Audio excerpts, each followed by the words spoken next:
guys, it's ASBYT and we've come to the end of the year, and we have seen in this year some amazing smartphones. I've unboxed and reviewed loads of them, some good, some bad, some just a bit strange. But if you're looking to buy a smartphone right now and going into early 2019, I'm going to go through my top 7 just in case you're looking to get your hands on a new device right now. So without further ado, let's look at what they are and why. So let's get straight to it.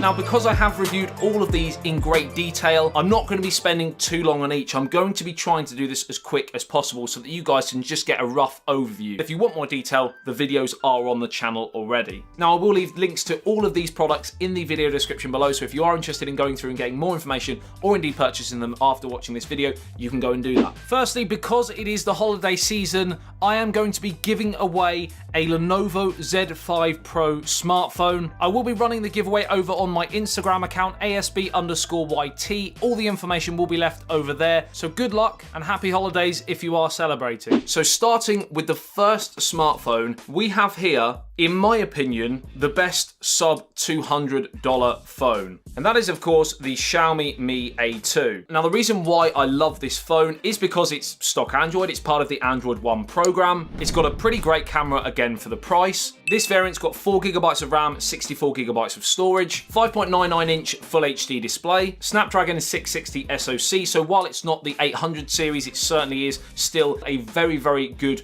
mid-range piece of kit. This phone also has the most clicky buttons, in my opinion, on the market. The best buttons of 2018 on a smartphone goes to the Xiaomi Mi A2, period, hands down, and that's a fact.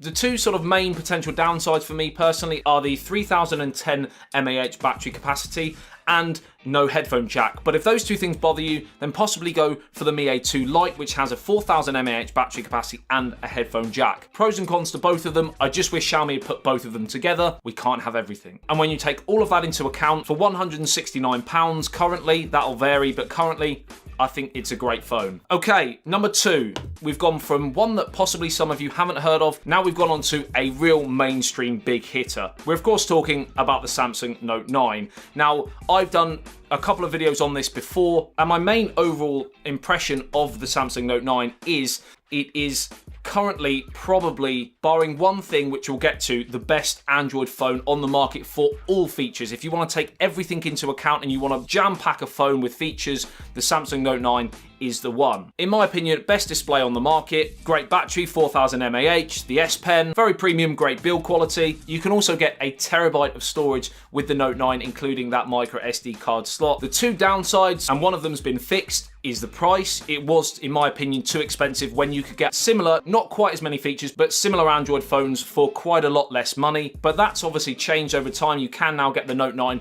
on some pretty decent deals and reduced price for buying outright as well. But the main problem for me with the Note 9, and the only reason why I can't really use the Note 9 as my daily driver currently, is the camera. In my opinion, although the camera is good, it's not great. The front camera is pretty poor, in my opinion, compared to other flagships on the market. The rear camera takes some great shots, but if you're using the bokeh effect, depth effect, whatever you want to call it, or live focus, I think it's called on the Note 9, many different names across the phones.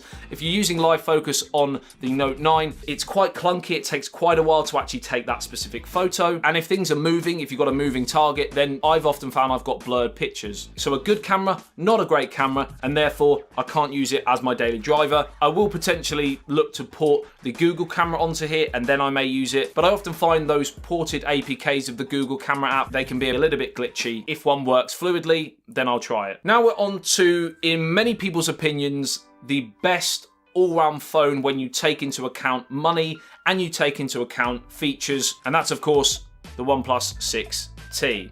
Now, this is the next iteration of the OnePlus 6. I could put the OnePlus 6 in here as well. They are very similar. You have the advantage of this, of the in-display fingerprint sensor if you want that, and the smaller notch, but you have the headphone jack on the OnePlus 6, so it depends on what's important to you.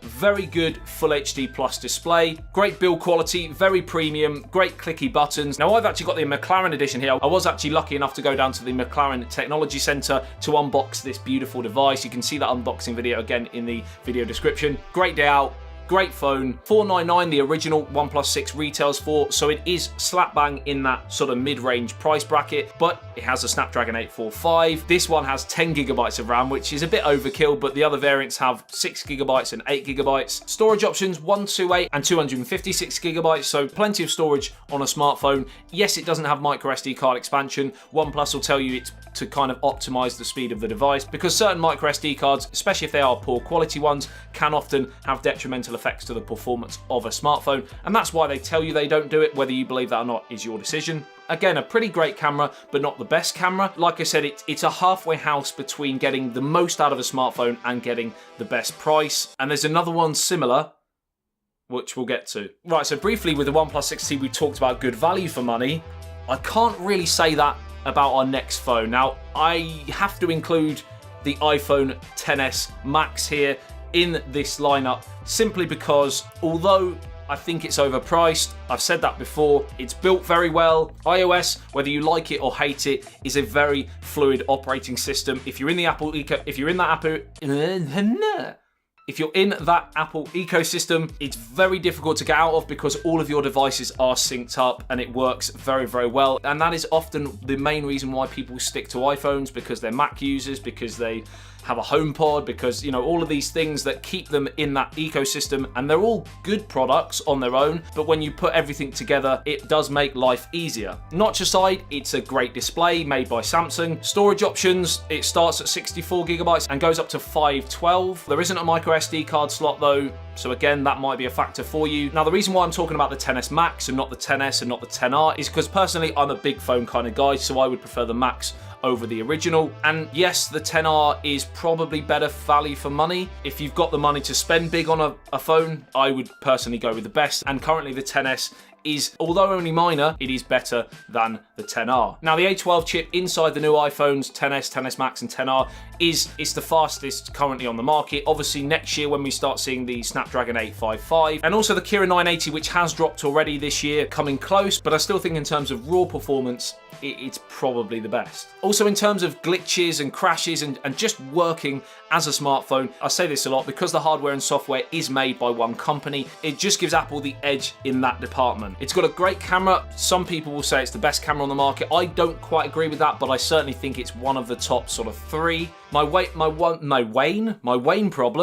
main problem is I think they've got the saturation completely wrong. It's far too warm. Every single time I would take a shot of somebody's face or my face, the reds and the oranges just come out too much in my opinion. And the camera app, which is another problem. If you could edit the setup of the camera and bring those temperatures down, I would probably use this as a lot of my shots for social media. But currently in this state, I think there's better. Okay, so the fifth phone on this list is one that's going to go to, in my opinion, the most beautiful, experimental, and just a great phone. And this could have gone to a few different companies, the likes of Vivo with the Vivo Nex, and of course the Oppo Find X, but I think they priced themselves on release far too high. And this is where I think the Xiaomi Mi Mix 3 really works as a product. This phone currently comes in, again, like with the OnePlus 6T, at around the £500 mark, cheaper in certain regions as well. And I think that is a really, really good price for what this phone delivers. Not only do we have this beautiful ceramic back, one of, if not the fastest fingerprint sensor on the market, a great camera, again, not the best camera, and we have the fully bezel-less display due to the fact that we have, of course, the slider mechanism. So in there houses the front-facing camera and all of the sensors, etc., which means that, of course, we don't have to see them on the screen. There is no notch, there is no motorized part, which is another reason why, outside of the price, that the Oppo Find X, for example, doesn't make my list, is because I honestly feel that the slider mechanism will probably be more durable than a motorized moving part. It's a lot more solid as well than the Oppo Find X, which has been known to bend break quite easily. Now, the potential downside is battery. It's 3200 mAh, which, while I feel, like I said in my review, it outperforms that tag due to its optimization, it's still not quite as good as the Samsung Note 9, the OnePlus 6T as an example. Another possible downside is it's quite a heavy phone due to that ceramic, so if you want a light phone, then don't get this. Possible beautify problems in terms of it smoothing out the face, for example, on selfies. You can tone it down a bit, but it's still a bit present in the software. Not something that would stop me buying it, but just, again, something to note. And all in all, again, another brilliant smartphone smartphone that's been made this year. So we have 2 left, actually 8, because there's a bonus one as well. Next up we have, in my opinion, and this will vary and DxOMark won't tell you this, I still think currently what Google have done with the software makes this one of probably the top 2 smartphone cameras on the market. There's no surprise that a lot of people are downloading the Google camera app onto different smartphones in order to improve and enhance what their smartphone has. And while the rest of the features of the Google Pixel 3 and 3 XL are a little bit disappointing, I wanted more from Google in terms of their smartphones this year, and it just didn't quite deliver. If camera is paramount, if stock Android is paramount, then get the Google Pixel 3 or 3 XL. If battery's important, don't get the Pixel 3 XL. Design, I'm split, to be honest, because the back I really like, the front, as you well know, and I've actually quite a nice wallpaper to hide it. Let's see if we can find it. There it is. There it is. I know it's been overplayed, but I honestly don't know what the design team were thinking on that front panel. The chin's not exactly small either, so I like the way it feels in the hand. It's nice and light. The back, like I said, looks great. The camera's great. The stock Android 9 is great, but there's a lot of other things that I would personally improve. But nevertheless, for those 2 main reasons that I've mentioned, it has to be on my top list because, again, in my opinion, I've probably said that about 16 times. In my opinion, it's one of the top 2 cameras. So our last smartphone is coming, followed by our honourable mention, and it is, of course, the Xiaomi Pocophone F1, ladies and gentlemen. It had to be, didn't it? And the reason why the Pocophone F1 is on the list and is overall, out of all of these, in my opinion, I've said it again, in my opinion, the Pocophone, it's been a long video, the Pocophone F1 it has to be the breakthrough smartphone of the year, the best smartphone for the price, because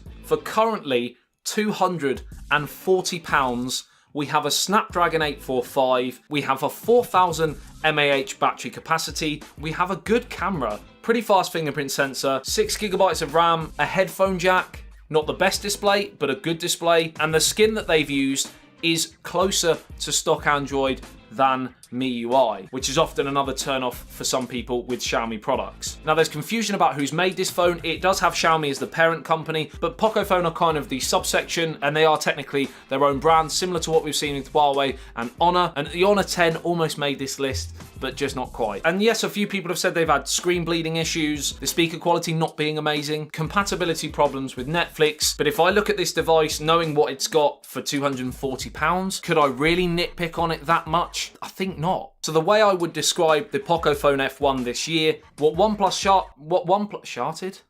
What happened to you? But Ruben, I'm in a situation here. We have to leave now.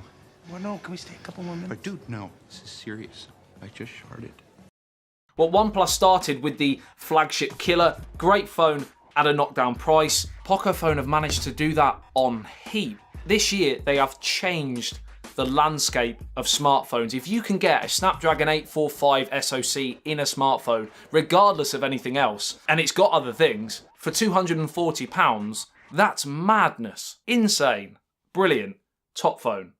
And finally, my honourable mention, my bonus smartphone, if you like, is the Huawei Mate 20 Pro. Now, the reason why it's bonus is because I currently don't have it, but I have friends that have it, I have used it, and honestly, the phone is great. Yes, there's been issues potentially with Gluegate, with green screen problems, and while that could be a bad problem if you have it, there's a lot of great things about that phone as well. It's got a beautiful design, the camera's amazing, the Kirin 980 SoC is lightning quick, and it has been one of the most popular smartphones that has come out this year. As a result, it has to go on the list. So we have 8. We have my top 8 right here. This is where I want to hear from you guys. Let me know in the comment section below which of these 8 is your favorite, or is there one not on here that I missed off? Because to be fair, I could have put 15 on here, 20 on here, because there has been loads of amazing smartphones released this year. I had to condense it into one video, so unfortunately, these are the 8 that I've chosen. All of these will be left in the video description below, so if you want to go through, get more information, or indeed purchase any, you can do that. Like and share if you did enjoy this video and found it helpful. Subscribe and hit that notification bell if you're new to the channel and want to be notified every time I post a video on anything tech. Pretty much daily content here on YouTube. I love you and leave you. I'll see you in the next one. Send you on TP. Peace out.